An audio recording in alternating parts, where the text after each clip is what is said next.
अतिथि प्रमुख अतिथि विशिष्ट अतिथि नगर प्रमुख उपप्रमुख आदरणीय निर्णायक मनोजीहरू विभिन्न विद्यालयबाट आउनुहुने प्रधानाध्यापकज्यूहरू गुरुवर्ग मेरा प्रतिस्पर्धी मित्रहरू लगायत सम्पूर्ण अतिथिगणहरूमा म होली विजन आवासीय माध्यमिक विद्यालय कक्षा 8 मा अध्ययनरत छात्रा उपनि घटमा कुकुटबाट र मेरो विद्यालय वडा नम्बर 4 कोटहरूबाट स्वीकार्नुहोस् न्यानो नमस्कार।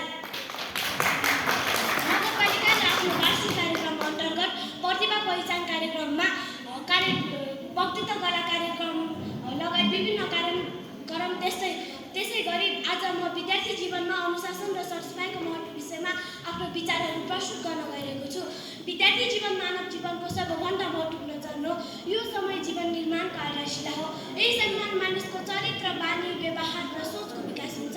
यही सम्मान हामीले असल बानीको विकास गर्न सिक्यौँ भने हाम्रो भविष्य उज्जवल बन्न सक्छ।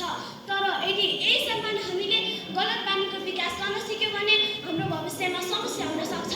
सबभन्दा पहिले अनुशासनको महत्त्वतर्फ चर्चा गरौँ। अनुशासन भनेको नियम, समय, नैतिकता र मर्यादाको पालना गर्नु हो।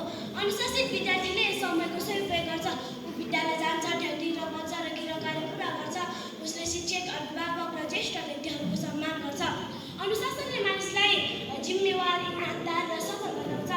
महोदय, के हामी अनुशासन बिना सफलता प्राप्त गर्न सक्छौँ त? पक्कै पनि सक्दैनौँ।